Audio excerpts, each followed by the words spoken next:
Come on in, everyone. Come on in because we are here to review Married at First Sight Season 19. We are reviewing episode 3 and 4, y'all. I did 1 and 2.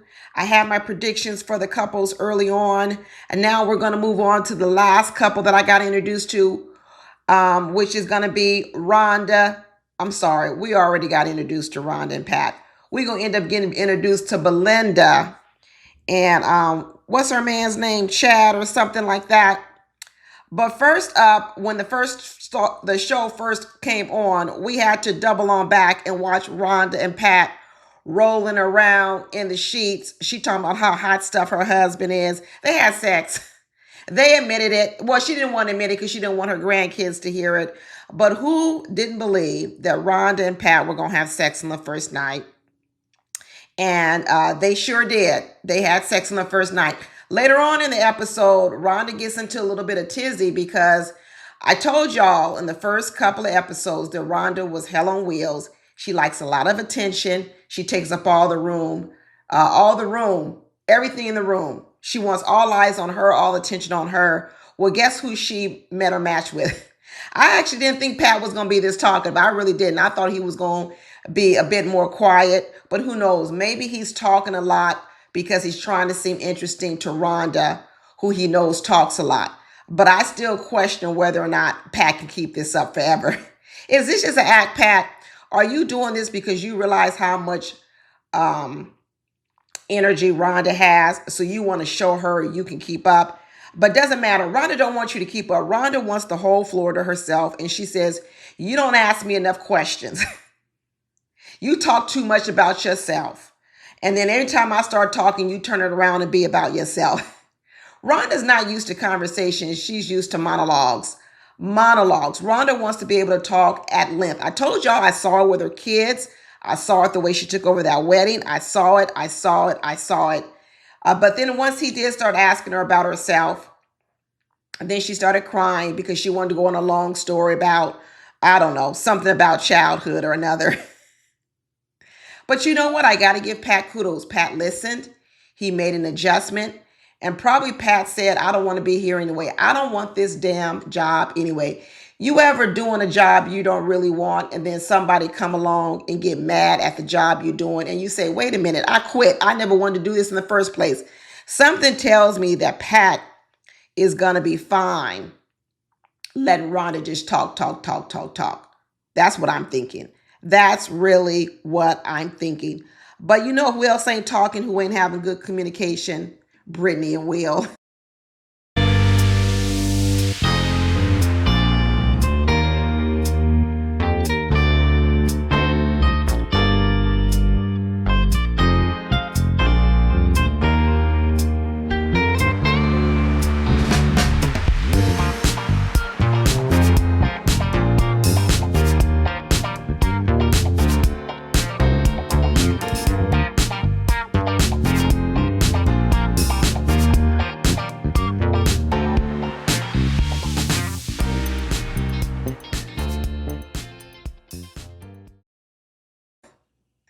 Y'all, you know what? Last couple episodes, I really wasn't feeling Will. I really wasn't feeling him. Of the two, Brittany and Will, he was really irritating me the most.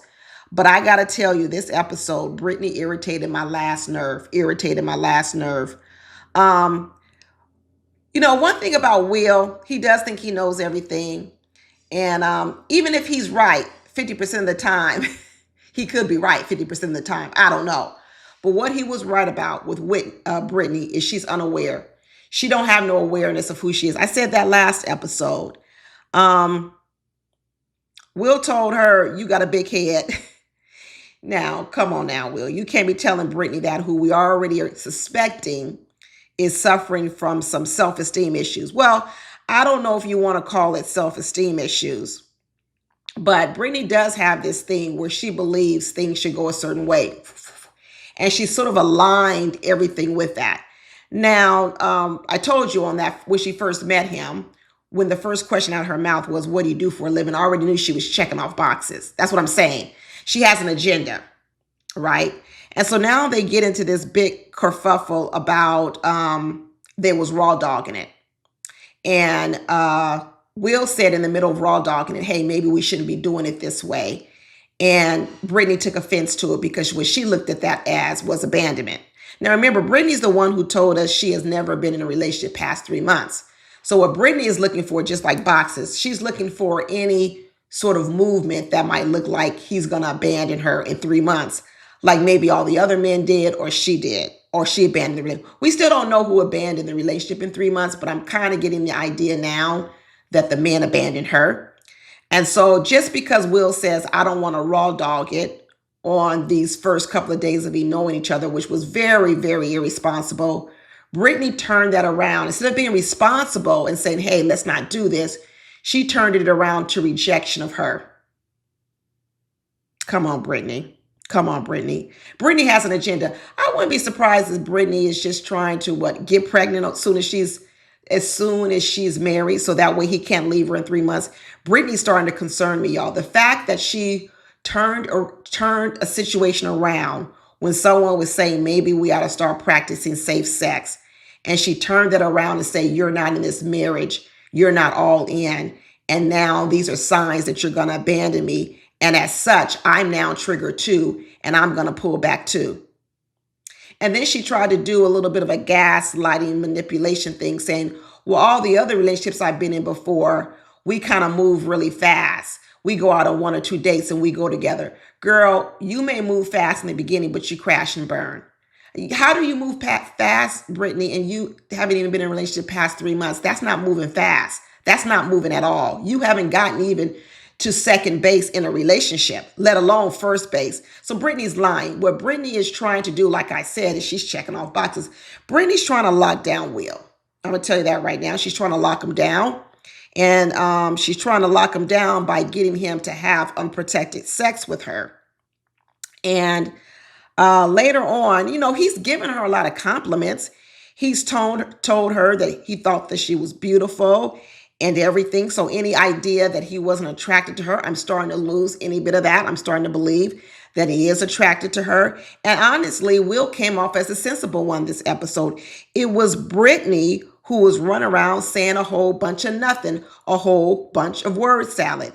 Will had to check her a little bit. She said, well, when she was hanging out with the girls, she made a comment that she likened her relationship with Megan and Derek's, and that Will was closed off and didn't talk much, and she was the talkative one.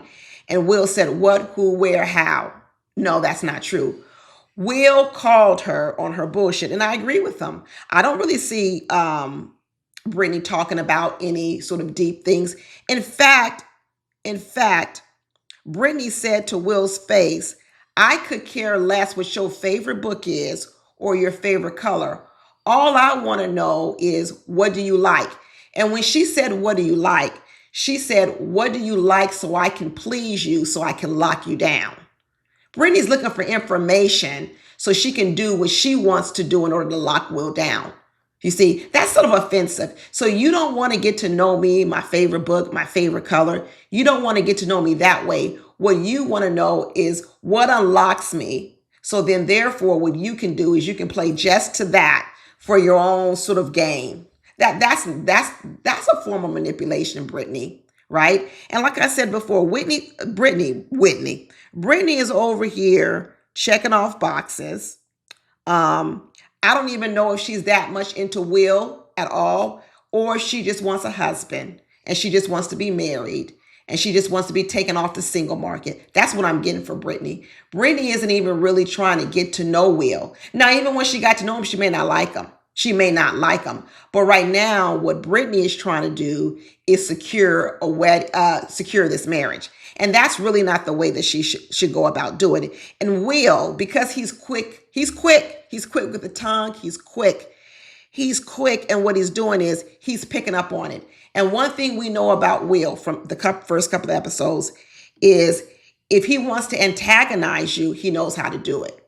He's going to know how to trip you up. So part of me is that Will is also tripping up Britney, because when Britney says something that's not true or he doesn't agree with, he says, oh, that's not true. And when she pulled that little stunt towards the end and said that she didn't want to talk about it, and they were on that balcony with all that word salad and she walked away, Will said when he told the producers, I'm not running after her. Obviously, if she walked away, she wanted some time alone. Brittany, you messing with the wrong man. You are messing with the wrong man. See, this is what happens when you have a script. And your script, you just want to plug and play it with any old man. And then what you do is you play the wrong script with the wrong man. The script that Brittany is playing is one in which she's always had in her head about way relationships work, or marriages look like. And she walked away from Will saying, well, the script is he should come and run after me. And Will ain't that man. He ain't that guy. You see, Brittany doesn't really have all of this thing she's battling with intimacy. She wants to raw dog it, but then she wants to walk away from a person. She wants to raw dog it, but she doesn't even want to know your favorite color or even what book you like to read. You see what I'm saying? Where's her role model? I know her parents have been married for a long time, but she also told us that she's never even seen her parents hug and kiss. Brittany doesn't know how to create intimacy. You see, she may know how to get married. She may know how to cater to a man, go to church, cook, clean. That's what she's asking Will to do. But Brittany doesn't know how to create intimacy. And that's what you create between a husband and a wife. And because she's never seen intimacy created, she's out here flailing in the wind. She doesn't know what to do. And she's trying to follow some script in her head. And when Will, who is a rebel, Will ain't gonna follow your script, Brittany. And you want him to follow your script. And when he's not doing it, you're getting tripped up and you're getting frustrated. Well, the experts need to come on scene real quickly for these two, because if they do not come on scene real quickly for Will and Brittany, they're going to fall apart. They're not going to make it. They're not going to be able to recover. They're going to have so many missteps, so many blunders that they're not going to be able to recover from it. Honestly, to tell you the truth, Brittany want to be married so badly that if she got some help from an expert, a counselor, a therapist, some of these professionals, Dr. Pepper, Dr. Pia, she might could make it, because I could see how she could be committed to Will, even with Will's idiosyncrasies. And it looks like Will is attracted to her, at least for now. But if she keeps going down this road that she's going down, the sapiosexual in Will is going to become unattracted to her. So she better be careful. I can't believe that this whole episode, I actually was more aligned with Will than I was with Brittany. Go figure. But next we got to move on to Derek and Megan. Y'all came up with the best name for Megan and Megan's mama, the Ice Princess. And that's what they are, both of them. Derek asked her, hey, are you closer to your dad or your mama? And Derek asked her that question because he got a whiff of that mama and he knew what that mama was all about. And he says, I want to know, are you more like her than your daddy? And she said and she said it real fast, I'm closer to my mama. And there was the answer that Derek didn't want to hear, because Derek does not want to be married to Megan's mama because he didn't like Megan's mama. Okay. I'm just happy that Derek is still attracted to Megan, because her fresh face in the morning is quite different than the made up face. I ain't gonna lie. I'm not gonna lie. Every other woman on here, their fresh face looked really similar to who they were. But Megan, I almost said, who is that woman Derek is in the bed with? But hey, I digress. But they had sex too. They said they had a good old time. And Megan is still dry, tight, Ice Princess, talking about the only thing she's worried about is him looking at her spending habits, how much Amazon she orders. And she says typically she's a perfectionist at work, but when she comes home, she wants to be more of a follower. She says at work, I have to be so much of a leader. At home, I want to be a follower. Derek says, he has to be a leader at work too, but he also wants a bit more balance. Because what Derek is getting to is the same thing that Rhonda told Pat, is that you don't ask me no questions. It's silence. Unless I ask you questions, you don't ask anything. And what Megan is doing is Megan is following the advice of her life coach. I already know it. Remember, Megan went to her life coach, and her life coach told her that she was too intense. She needs to keep things light and airy, that she doesn't need to get to such serious topics so soon. And that's probably why her relationships were fizzling out, because it was a lot of business. Her dates probably felt like interviews. So her coach has been trying to get Megan to relax. Remember, Megan is uptight naturally. Naturally, she's uptight. her coach has been trying to bring out the more relaxed version of Megan, where she just sort of goes with the flow. Well, she gets married. She's here with Derek, and she's, I'm going to listen to my life coach, and I'm not going to ask such serious questions. I'm not going to get so intense. And now what she's doing is she's not talking at all. It's like the difference between finding the middle ground and going cold turkey.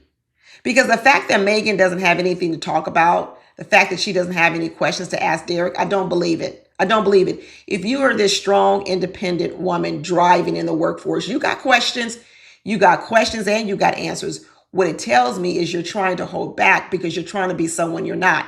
Because Megan don't trust herself to be in the middle. She's only going to be one way. She's either going to be full throttle and she's going to be interviewing you and peppering you with a bunch of questions, or she's going to be like what she is now, not asking any questions, silent, keeping her mouth shut, because really what she's trying to do is not mess it up. That's what she likes Derek. She's just trying to not mess it up, because once Derek told her, hey, I want you to talk, all of a sudden Megan said, I'm in my feelings now. Now that I'm in my feelings, she doesn't want to talk. She got very defensive. You see, when Pat was told that he didn't ask Rhonda questions, Pat responded appropriately because he's older, he's mature. What he said was, I'm not going to argue back and forth with you whether or not I ask you questions. I'll ask you one now. You see how that works? Let's put this to bed. You want to tell me I don't ask you questions? Here's a question for you. That's how you end it. Even Will and Britney couldn't get there. Even when Will was telling Britney, you don't ask me any questions. Did Britney ask a question? No, she didn't. He said, you don't ask me, you ask me vague questions. Ask me a specific question. I'm a sapiosexual. And here we are with Megan and Derek. And Derek says, you don't ask me any questions. But what did Megan do? She got defensive. And did she ever ask him a question? No, she didn't. You see, Megan doesn't have good interpersonal skills. She doesn't. I'm glad her coach is working with her. But like I told you before, when I first saw her, kudos to her for going to a coach and working with her. But is she ready? No. Because she hasn't learned how to balance the two. You got to have a balance. I get you're trying to move from one person to another, but you got to have balance. Nobody wants a person who interviews them and peppers them with a bunch of questions all the time. And then no one wants to be with someone where you don't express any interest. Megan don't have no balance. She better get some soon. Because let me tell you, Derek is not happy. He's not happy. And then we got to go back and meet Jaylen and Josh, such a fresh couple to look at. I'm so excited for them. The first night they weren't intimate, didn't have sex, but he said, I know it's going to happen soon. And sure enough, it happened very soon. And these two, they just look good together. And I love what Jaylen is doing with Josh. Jaylen is very conservative. She's not very adventurous. She's not outdoorsy.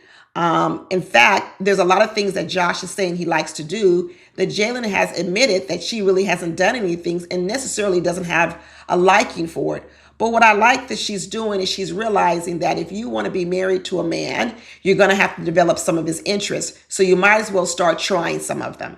You may not like them all eventually, but you better try them all and figure out which ones you like so you can share it, and vice versa. So I like the fact that Jaylen is one of those women that although she doesn't like these things, she's trying them. She's doing them. She's trying to build bonds. And let me tell you, I'm going to do it and I'm going to be cute. I'm going to go up here in the wilderness, in this forest, and I'm going to do it in my heels because I'm going to be cute and sexy and adventurous. Get it, girl, Jaylen. I'm going to bring it all. And what did Jaylen get? What did Jaylen get for all her efforts? She got herself an upgraded diamond ring. She sure did. Ladies want to know, how do I get there? You follow Jaylen's script. That's what you do. Because right now, Jaylen is doing everything right. I'm going to tell you right now, she's doing it. She's laughing at all his jokes. She's kissing and hugging on him because he's definitely the more affectionate one, but she's going along with it. She's having an interest in what he likes to do, all of it. And what did she get? She got a big old fat diamond ring on marriage anniversary 2 days. She sure did. And let me tell you, I know there was some rumbling down in the comments about people thinking that Josh was a little bit too sensitive. But let me tell you something. I don't think so. And on this last episode, right before they were about to go off, there were some previews of some upcoming kerfuffle between Josh and Jaylen. And Josh looked at Jaylen and said, "Don't you ever roll your eyes at me." And right then I said, there it is, Josh. Good for you. Good for you. Because I don't want remember I told you Jaylen could be a bit of a firecracker. I don't want her to think that she's going to roll over Josh just because he's a little sensitive and he's sweet and he's showing her all this affection and he's full on in. Like she said, when you buy a ring like this means you're committed. So I don't want Jaylen to think now she's going to run circles over Josh. And Josh looked at her in those previews and said, "Don't you ever roll your eyes at me." She was rolling them eyes. I can't wait to see that scene. But do I think it's going to be the downfall or the demise of these two? I don't. I have to see something else because I think Jaylen was just testing Josh, which a lot of people do. They push boundaries to see what they can get away with a man, especially when they find a sweet man. They figure out, what can I get away? Like KB and Amy, what can I get away with this man? How much is this man going to take of my lip and everything else? But I was happy to see that Josh drew a boundary with her, and I hope she respects it. And maybe Josh felt he needed to get her that big ring because just before then, Chad had gone out and bought Belinda a big old ring. Chad said, "I want to let Belinda know. I know you was married to a baseball player and a professional baseball player, but I want to let you know I can provide too. I can provide as well." He brought her a big old ring. What y'all think of Chad and Belinda? And I don't know. I'm kind of on the fence, y'all, because I'm still kind of afraid of if Belinda's gonna like Chad, and I'm also kind of afraid of Chad. You've been married 4 times, and let me tell you what worried me the most about Chad was when the daughter asked Chad, "What have you improved that now this marriage will be better than your other 4 ones?" Which means even the daughter hasn't seen the changes she thinks he should have made. You see, most of the time when people have seen you go through changes and evolution, they'll say, "Oh, I think you're ready. I've seen the changes you've done. I've seen the improvements you made since your last marriage. I think this is going to be successful." But that's not what the daughter said to Chad. So I'm wondering, has he really made any changes? And then when they asked him, "Why did you get divorced?" he said, "Because he was unhappy." I don't know if Chad took any responsibility for his part in the demise of the marriages. You've been in 4 of them and you don't have you've been in 4 marriages and you're not to blame of none of them. No parts. And it's like being in 4 car accidents, but you didn't contribute at all. So I'm not quite sure about these two, honestly, because I need to know more about Chad. I need to know the backstory on these marriages. And when it comes to Belinda, I like Belinda. She seems really sweet, really kind. I think she has a beautiful smile and beautiful eyes. But we know that Belinda spent a life raising kids, and I think she might have been a stay-at-home mom with that father. And I think how she felt was she felt maybe a little bit too controlled by that father. Plus, she said that he was very unfaithful. So as long as Chad does not trigger any of those old wounds in Belinda, maybe she will be fine. She says she wants the more romantic side of him to come out. And I'm thinking, girl, you just got a big old diamond ring on your finger and he took you on a shopping spree.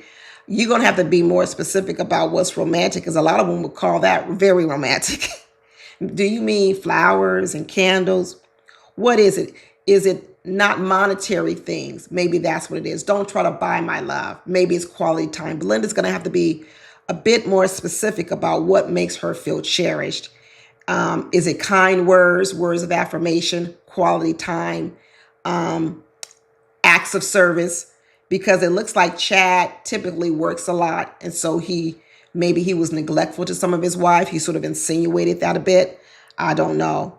But we shall see. But that's all we got, y'all, for episodes 3 and 4. And I will see you soon for episode 5. Talk to you soon. Bye.